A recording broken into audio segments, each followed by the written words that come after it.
শান্তি কোথায় পাবে না, কেউ কয় না। সেই ধারা, অনন্য ধারা, যা আচার্য পরম্পরা ধীরে ধীরে ধীরে ধীরে ধীরে সময় କାଳ ନେଇ ବିବର୍ତ୍ତିତ ହଉଛି, ତା କେବଳ ଯୋଉ ଭାଇ କହୁଥିଲେ, ମୋର ତାଙ୍କ ନାଁ ଭୁଲିଗଲି, ଯେ ମଣିଷଟାକୁ ଭଲ ମଣିଷ କରିବାକୁ ପଡିବ। କାରଣ ଜଗତରେ ଯେତେ ଯାହା ସମସ୍ୟା ସୃଷ୍ଟି ହେଇଛି ଆଜି ପର୍ଯ୍ୟନ୍ତ, ମଣିଷ ଯେତେବେଳେ ବଣ ଜଙ୍ଗଲ, ପୂଜ୍ୟପଦ ଶିଶି ବଡ଼ଦା କହୁଥିଲେ ଯେ ମଣିଷ ଯେତେବେଳେ ମାନେ ନିଆଁର ବ୍ୟବହାର ଜାଣିନଥିଲା, ଆଦିମ ମଣିଷ ସେବେଠୁ ତ ବିବର୍ତ୍ତିତ ହଉଛି, ଆସିକି ଆର୍ଟିଫିସିଆଲ ଇଣ୍ଟେଲିଜେନ୍ସରେ ପହଞ୍ଚିଲାଣି। ଏମିତି ଗୋଟିଏ ଯେ ଯନ୍ତ୍ର ଉଦ୍ଭାବନ କଲାଣି, ଯୋଉ ଯନ୍ତ୍ର ମାଧ୍ୟମରେ ମଣିଷକୁ କିଛି କରିବାକୁ ନାହିଁ। ମୁଁ ଗୋଟେ ଚାହୁଁଛି ଯାଦନ କରିବି ଠାକୁରଙ୍କ ବିଷୟରେ, ଦୀପଦ ଲେଖିଦେଲି, ମେସିନରେ ପୁରେଇ ଦେଲି, ସେ ପୁରା ଇଣ୍ଟାରଟା ବାହାର କରିଦେଲା। ମୁଁ ଗୋଟେ କବିତା ଲେଖିବାକୁ ଚାହୁଁଛି, ଥିମଟି ଧରେଇ ଦେଲି, ଲେଖି ଜାଣେ ନା ମୁଁ, ସେ କବିତା କରି ଛାଡ଼ିଦେଲା। ଏଭଳି ଏକ କେସ୍ରେ କେବଳ ସତ୍ସଙ୍ଗ କେମିତି ତାକୁ ତାଳ ଦେଇକି ଚାଲିବ, ପୂଜନୀୟ ଅବିନ୍ଦା ସେଇ ବିବର୍ତ୍ତିତ ରୂପ ଆମ ପାଖରେ ଆଣିକି ଥୋଇଛନ୍ତି। ବିରାଟ କଥା ଇଏ, କିନ୍ତୁ ମୂଳ କଥା ହଉଛି କଣ? ସଦ୍ଗୁରୁ ଗ୍ରହଣ, ସତନାମ ମନର, ସତ୍ସଙ୍ଗର ଆଶ୍ରୟ ଗ୍ରହଣ। ଭାଇ କହୁଥିଲେ ସତ୍ସଙ୍ଗ ବିନା ମଣିଷ ବଞ୍ଚି ପାରିବ ନାହିଁ।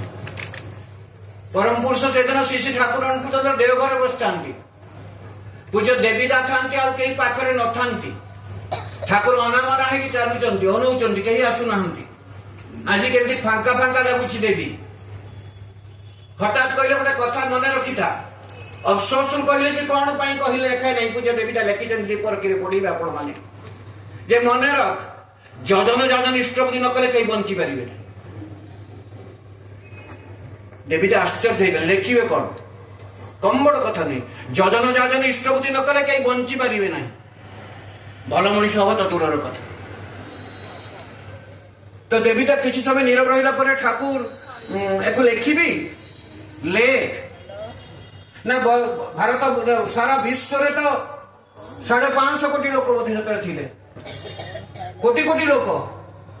ତମାନେ ତ ସମସ୍ତଙ୍କୁ ଦୀକ୍ଷା ନେବାକୁ ପଡିବ, ସମସ୍ତଙ୍କୁ ସଦ୍ଗୁରୁ ଗ୍ରହଣ କରିବାକୁ ପଡିବ, ସତନାମ ମନନ କରିବାକୁ ପଡିବ, ସତ୍ସଙ୍ଗର ଆଶ୍ରୟ ଗ୍ରହଣ କରିବାକୁ ପଡିବ। ନହେଲେ ତ ହବ ନା, ଏ କଣ ସମ୍ଭବ? ତାହେଲେ କଣ ସବୁ ମରିଯିବେ? ଠାକୁର କେତେ ସୁନ୍ଦର କଥା କହୁଛନ୍ତି, ବାସ୍ତବ କଥା। ଏଭଳି ପ୍ରାକ୍ଟିକାଲ ମଣିଷ, ଏଭଳି ସାଇଣ୍ଟିଫିକ ମଣିଷ, ଏଭଳି ଲଜିକାଲ ମଣିଷ, ଏଭଳି ୱିଥ ଅଲ ରିଜନିଂ ଆଜି ବିଶ୍ୱ ବ୍ରହ୍ମାଣ୍ଡରେ ପର୍ଯ୍ୟନ୍ତ ଜନ୍ମ ହେଇନାହାନ୍ତି। ଲଜିକ କଣ ଦେଖାଉଛନ୍ତି? ମରି ନ ପାରନ୍ତି, ବଞ୍ଚି ପାରନ୍ତି, କିନ୍ତୁ ପ୍ରତ୍ୟେକ ଦିନ ମୃତ୍ୟୁର ପ୍ରବୃତ୍ତିର ଅନ୍ଧକୂପରେ ପଡି ମରି ବଞ୍ଚିବେ। ଆମମାନେ ସମସ୍ତେ ଆଜି ଏ ବିଶ୍ୱ ବ୍ରହ୍ମାଣ୍ଡରେ ଯେତେବେଳେ ବୈଜ୍ଞାନିକ ହଉ, ବାଗରେ ରାସ୍ତାର କଡ଼ରେ ଠିଆ ହେଇଥିବା ମନ୍ଦିର ପାଖରେ ଭିକ ମାଗୁଥାଉ, ବିରାଟ କୋଟିପତି ହେଇଥାଉ, କିନ୍ତୁ ଆଜି ସେ ମରିକି ବଞ୍ଚୁଛି ପ୍ରତ୍ୟେକ ମୁହୂର୍ତ୍ତରେ, କିନ୍ତୁ ମରିବାର ଯନ୍ତ୍ରଣା ସେ ମର୍ମେ ଅନୁଭବ କରୁଛି। କିନ୍ତୁ ପ୍ରଥମ ପୁରୁଷ ଆରମ୍ଭ ଠାକୁର କହିଲେ, ମରନା ମାରନା ଯଦି ପାର ମୃତ୍ୟୁକୁ ଅବଲୁପ୍ତ କର। ଇଏ ହଉଛି ଜୀବନର ସାଧନା। ଠାକୁର କହିଲେ ଏଇଟା ମୋ କଥା ନୁହେଁ, ଆର୍ଯ୍ୟ ଋଷିମାନଙ୍କର କଥା, ବେଦ ଉପନିଷଦର କଥା। ତେଣୁ ସେମାନେ କହିଥିଲେ ଅମୃତସ୍ୟ ପୁତ୍ର, ତମାନେ ଅମୃତ, ତମେ ଅମରଣକୁ ଜୟ କରିଛ, ମରଣକୁ ଜୟ କରିଛ, ତମାନେ ଅମରଣ। ଇଏ ହଉଛି ଜୀବନର ସାଧନା, ଇଏ ହଉଛି ଜୀବନର ବିଦ୍ୟା, ଇଏ ହଉଛି ଜୀବନର ବିଜ୍ଞାନ, ଇଏ ହଉଛି ଜୀବନର ବ୍ୟାକରଣ। ଅନୁମାନ କର, କହିଲେ ପ୍ରତ୍ୟେକ ଦିନ ମଣିଷ ପ୍ରକୃତିର ଅନ୍ଧକୂପରେ ପଡି ମରି ବଞ୍ଚିବ ଯଦି ମଣିଷ ସଦ୍ଗୁରୁ ଗ୍ରହଣ କରେ ନ କରେ, ସତନାମ ମନନ ନ କରେ, ସତ୍ସଙ୍ଗର ଆଶ୍ରୟ ଗ୍ରହଣ ନ କରେ। ତାମାନେ ଯଜନ ଯାଜନ ଇଷ୍ଟଭୂତି ଯଦି ତାର ଅଭ୍ୟସ୍ତ ସଂସ୍କାର ନ ହୁଏ, ଅଭ୍ୟସ୍ତ ସଂସ୍କାର ଠାକୁର କହୁଛନ୍ତି। ଶିଶି ଆଚାର୍ଯ୍ୟ ଦେବ, ବର୍ତ୍ତମାନ ଆଚାର୍ଯ୍ୟ ଦେବ, ସେତେବେଳେ ଆଚାର୍ଯ୍ୟ ଦେବ ହେଇନଥିଲେ, ନାଟ ମଣ୍ଡରେ ବସିଥାନ୍ତି କଥା ପ୍ରସଙ୍ଗରେ। ତାଙ୍କର ସେ ଯୋଉ ନାଟ ମଣ୍ଡ ଆପଣ ଜାଣିଛନ୍ତି, ସେଠି ବସୁଥିଲେ, ହଠାତ୍ କଥା ପ୍ରସଙ୍ଗ କହୁଛନ୍ତି, ଅଭ୍ୟସ୍ତ ସଂସ୍କାର କଣ ଜାଣିଛ? ଅଭ୍ୟସ୍ତ ସଂସ୍କାର କଣ? ଆମେ ସମସ୍ତେ କହୁ ଅଭ୍ୟସ୍ତ ସଂସ୍କାର। କେତେ ସୁନ୍ଦର ଛୋଟିଆ କଥାରେ ପୁରୁଷୋତ୍ତମ ରକ୍ତ ପ୍ରବାହିତ ତ। ଶ୍ରୀ ଠାକୁର ଥରେ ଏଇ କଥାଟା ଏଇଥାଉ, ଥରେ ଶରଚନ୍ଦ୍ର ହାଲଦାର ପଚାରୁଛନ୍ତି, ଏଇ ଶ୍ରୀ ବିଗ୍ରହ ଗୋଟେ ଶବ୍ଦ ଅଛି ଜାଣିଛନ୍ତି? ସମସ୍ତେ ବସି କଥା ହଉଛନ୍ତି, କହିଲେ ହଁ ଜାଣିଛି। ଯତୀନ୍ଦ୍ର ସବୁ ବସ୍ତିରେ, ଯତି ଆଶ୍ରମରେ এই শ্রী বিগ্রহ মানে কଣ କେହି କିଛି କହିପାରିଲେନି। ଠାକୁରଙ୍କୁ ପଚାରିଲେ, ଶିଶୁ ଠାକୁରଙ୍କୁ ପଚରାଗଲା। ଠାକୁର କହିଲେ ସେଇ ଯୋଉ ସ୍ତ୍ରୀର ବିଗ୍ରହ ଯିଏ ତାକୁ ବିଶେଷ ଭାବରେ ଗ୍ରହଣ କରି ଚଳନ ଚରିତ୍ର ଭିତରେ ଯିଏ ରୂପାୟିତ କରିଛି, ବାସ୍ତବାୟିତ କରିଛି, ଆୟତ୍ତୀକୃତ କରିଛି, ତା ଆୟତ୍ତନ ଭିତରେ ଅଛି, ତା କ୍ଷମତା ଭିତରେ ଅଛି, ତା ପରିସର ଭିତରେ ଅଛି, ତାକୁ ସେ ଯେତେବେଳେ ଚାହିଁବ ଯୋଉଠି ଆପ୍ଲାଏ କରିପାରିବ। ସେଇଟା ତାଙ୍କ ପିଲାପିଲିଙ୍କ ଭିତରେ ସମ୍ଭବ ହେଇପାରେ, କାରଣ ତା ଭିତରେ ରକ୍ତ ପ୍ରବାହିତ। ସବୁ କହିଦେଇଛନ୍ତି ଠାକୁର। ପୁରୁଷୋତ୍ତମଙ୍କର ରକ୍ତଧାରା ପ୍ରବାହିତ ଆଚାର୍ଯ୍ୟ ପରମ୍ପରା ଭିତରେ। ତେଣୁ ପୁରୁଷୋତ୍ତମ ଏ ବର୍ଷର ଏ ଜନ୍ମର ଏ ଯୁଗର ପୁରୁଷୋତ୍ତମ ଚିର ଚେତନ, ଚିର ପ୍ରଭାବମାନ, ଚିର ଚଳମାନ ଆଚାର୍ଯ୍ୟ ପରମ୍ପରା ଭିତରେ। ପ୍ରବୃତ୍ତିର ଅନ୍ଧକ ଉପରେ ମୋଡ଼ି ବଞ୍ଚିବେ। ପଚାରୁଥିଲେ ଅଭ୍ୟତ ସଂସ୍କାର କ'ଣ? ତାଙ୍କ ମୁହଁରୁ ଛୋଟିଆ କଥାରେ ବାହାରିଲା, ଦାନ୍ତ ଘଷିବାକୁ ମଣିଷ ଚିନ୍ତା କରେ ନା, ପ୍ଲାନ୍ କରେ ନା। ଝାଡ଼ା ଗାଡ଼ି ଅଣ୍ଟା ପାଣି କରିବାକୁ ପ୍ଲାନ୍ କରେ ନା, ଚିନ୍ତା କରିକି କରେ ନା। ଯୋଉ କାମ କରିବାକୁ ଚିନ୍ତା କରେ ନା, ପ୍ଲାନିଂ କରେ ନା, ସେଇଟା ଯୋଉ ଅଭ୍ୟସ୍ତ ସଂସ୍କାର। ବାପାଙ୍କର ଶ୍ରାଦ୍ଧ ଆସିଗଲା, ପ୍ଲାନିଂ ନାହିଁ, ଅଟୋମେଟିକାଲି ମନେ ପଡ଼ିଯାଏ। ବ୍ରାହ୍ମଣ ଗୁଡ଼ାକେ କରି ଚାଲେ ପିତୃପୁରୁଷ ଧରିକି। ପୁଅର ଜନ୍ମ 21ରେ ସତ୍ୟରଣ ଦେବ ପୂଜା କରିବା, ଅଭ୍ୟସ୍ତ ସଂସ୍କାର। ତାକୁ କେହି ମତେ ପ୍ଲାନ୍ କରେ ନା, କେହି ମତେ ଚେତେଇ ଦିଏ ନା। ଯୋଉ କର୍ମ ମଣିଷର ଆପେ ଆପେ ସ୍ୱତ ସ୍ପଣ୍ଟାନିୟସ୍ ଆଉଟବ୍ରଷ୍ଟ ହୁଏ ପାୱାରଫୁଲ ଫିଲିଂସ୍ ଦ୍ୱାରା। ଯେତେବେଳେ ଏଇ ଜଳନଜାତ ନିଷ୍ଠବୃତ୍ତି ମଣିଷର ଅଭ୍ୟସ୍ତ ସଂସ୍କାର ହେଇଯିବ, ସେତେବେଳେ ମଣିଷ ଭଲ ମଣିଷ ହବ। କାହିଁକି ଜାଣିଛ ଠାକୁରଙ୍କୁ ଭଲ ଲାଗେ ଜୀବନରେ? କାରଣ ଠାକୁରଙ୍କ ଭଳି ଡାକ୍ତର ଜଗତରେ ଜନ୍ମ ହୋଇପାରିବେନି। ଡାକ୍ତର ମାନେ ରୋଗ ଦେଖିକି ପ୍ରେସକ୍ରିପସନ ଦିଅନ୍ତି, ଠାକୁର ରୋଗର କାରଣ କରନ୍ତି, ବିଧାନ ଦିଅନ୍ତି, ତାର ନିଦାନ ବି ଦିଅନ୍ତି। ଭଲ ମଣିଷ ତ ଦରକାର, ଭଲ ମଣିଷ ନହେଲେ ତାର ଜଗତ ବଞ୍ଚିବ ନାହିଁ। ଜଗତରେ ଯେତେ ବିକୃତି ବିପର୍ଯ୍ୟସ୍ତ ବିଧ୍ୱସ୍ତି ଆସୁଛି, ତାର ଏଇ ମଣିଷ ପାଇଁ।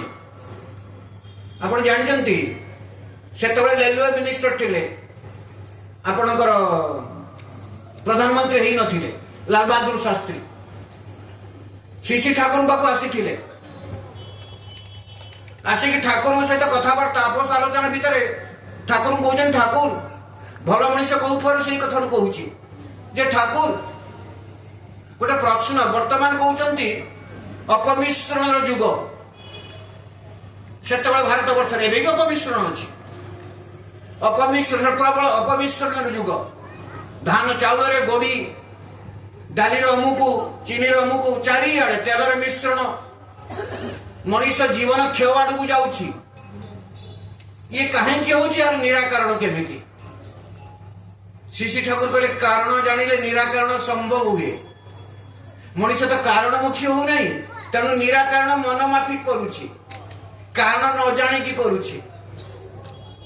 ଆଜି ଜଗତଟା ଆଜି ପର୍ଯ୍ୟନ୍ତ ଏ ବିଶ୍ୱ ବ୍ରହ୍ମାଣ୍ଡ ସାରା ବିଶ୍ୱରେ ଏଭଳି ଯେତେ ପ୍ରକାର ଚାଲିଛି ଇଭଲ୍ୟୁସନ ରିଭଲ୍ୟୁସନ, ଯେତେ ରିଭଲ୍ୟୁସନ ହଉଛି କାରଣମୁଖୀ ନ ହୋଇକି ରିଭଲ୍ୟୁସନ ହେଇଛି। ତେଣୁ ଯେତେ ଫ୍ରେଞ୍ଚ ରିଭଲ୍ୟୁସନ ଠାରୁ ଯେତେ ରିଭଲ୍ୟୁସନ ବିଶ୍ୱରେ ଗଲାଣି, କେହି ମଣିଷକୁ ସୁଖ ଦେଇପାରୁନାହିଁ, ମଣିଷକୁ ସ୍ୱସ୍ତି ଦେଇପାରୁନାହିଁ, ମଣିଷକୁ ଆନନ୍ଦ ଦେଇପାରୁନାହିଁ।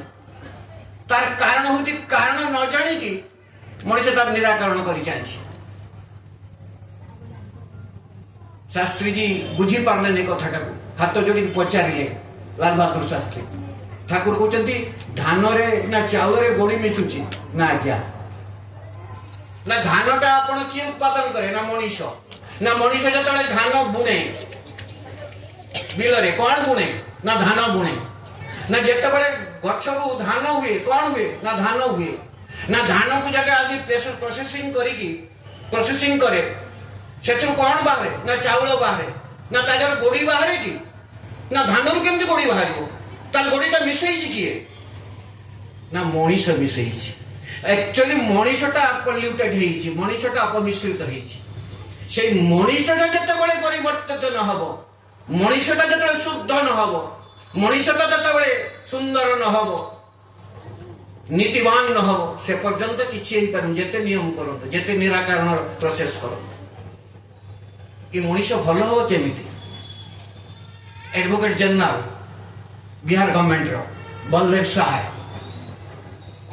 सरकार आईन जगत सर्वोच्च पद तापर मो सेक्रेटरी तापर मंत्री ठाकुर पचारे जे Thakur why should I search of god आलोचना प्रसंग कथा मु भगवान को ईश्वर को कहीं खोजी कहीं पूजा करी मोर आवश्यकता कौन अच्छे मु तो ठीक रे अच्छे